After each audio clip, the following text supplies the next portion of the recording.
공무원으로 오랜 시간을 보내고 퇴직을 하면 누구나 한 번쯤은 이런 생각을 하게 됩니다. 이제는 내가 하고 싶었던 일을 해보고 싶다. 새로운 나라에서 새로운 기회를 만들어 보고 싶다. 내 경험과 경력이라면 인생 2막도 충분히 해낼 수 있지 않을까? 저도 그랬습니다. 저는 퇴직 후 태국 치안마이에서 한국어 교육을 시작해보고 싶었습니다. 외국인들에게 한국어를 가르치고 한국 문화를 알리고 그곳에서 새로운 교육 사업을 만들어 인생 2막의 터전을 세워보고 싶었습니다. 더 나아가 그곳에서 자리를 잘 잡게 되면 나중에는 가족 모두가 함께 태국으로 와서 새로운 삶을 시작할 수도 있겠다는 생각까지 하고 있었습니다. 단순한 여행이 아니었습니다. 저에게 태국은 새로운 일, 새로운 인생, 그리고 가족과 함께할 미래를 준비하는 장소였습니다. 하지만 현실은 제가 생각했던 것과 전혀 다르게 흘러갔습니다. 태국에서 원래 계획했던 것은 한국어 교육이었습니다. 그런데 제가 믿었던 사람은 제가 공직에 있었다는 이력을 이용하려 했습니다. 한국어 교육이라는 본래 목적은 점점 뒤로 밀려났고 저는 어느 순간 제가 원하지 않았던 방향으로 끌려가고 있었습니다. 처음에는 잘 몰랐습니다. 해외에서는 원래 이런 절차가 필요한가 보다. 조금만 참고 기다리면 한국어 교육을 시작할 수 있겠지.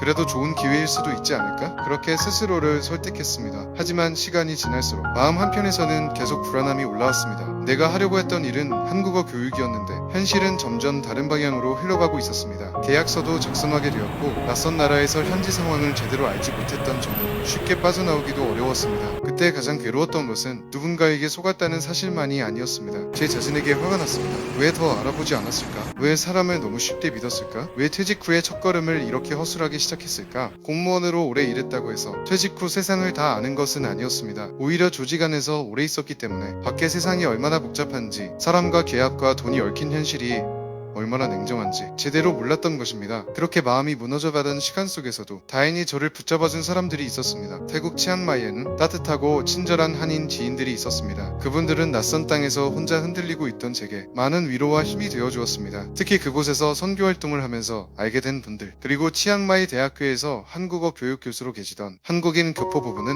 제게 큰 정신적 도움이 되었습니다. 그분들과 이야기를 나누면서 저는 조금씩 마음을 다잡을 수 있었습니다. 그래도 내가 완전히 혼자는 아니구나. 이곳에도 나를 이해해주는 사람들이 있구나. 아직 모든 것이 끝난 것은 아니구나. 그런 생각을 하게 되었습니다. 또 태국 교육법인 업체에 계시던 한국인 교포지인도 있었습니다. 그분 역시 제가 힘든 시간을 보내고 있다는 것을 알고 여러모로 의지가 되어주셨습니다. 그분들의 따뜻한 말 한마디, 함께 나눈 식사 한 끼, 그리고 아무 말 없이 들어주던 시간들이 그때 저에게는 큰 힘이었습니다. 사람에게 상처를 받았지만 결국 다시 저를 일으켜 세운 것도 사람이었습니다. 그 경험을 통해 알게 되었습니다. 퇴직 후의 인생에서 좋은 기회도 중요하지만 좋은 사람을 만나는 것은 더 중요하다는 것을 말입니다. 하지만 아무리 주변에 좋은 사람들이 있어도 마음 한구석에는 늘 무거운 질문이 남아있었습니다. 가족들은 내가 여기로 이렇게 고생하고 있다는 것을 알고 있을까? 이 질문이 저를 가장 힘들게 했습니다. 저는 혼자 고생하고 끝내려고 태국에 간 것이 아니었습니다. 내가 먼저 가서 자리를 잡고 한국어 교육 사업을 안정시키고 언젠가는 가족 모두가 함께 이곳으로 와서 새로운 삶을 시작할 수 있지 않을까 생각했습니다.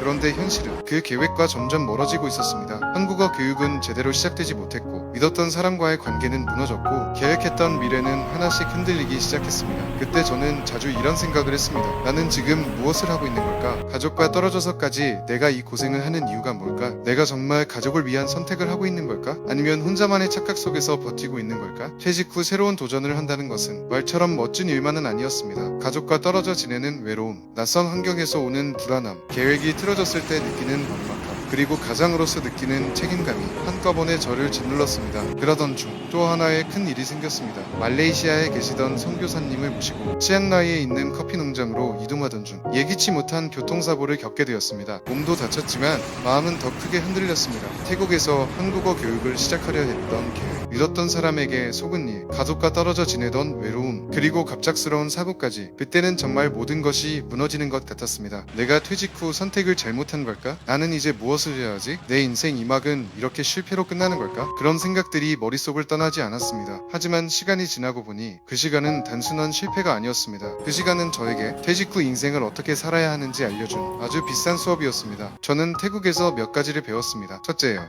퇴직 후에는 꿈만 가지고 움직이면 안 된다는 것입니다. 하고 싶은 일이 있다는 것은 중요합니다. 하지만 그 일을 현실로 만들기 위해서는 계약 파트너, 현지 법률, 수익 구조, 책임 범위까지 반드시 확인해야 합니다.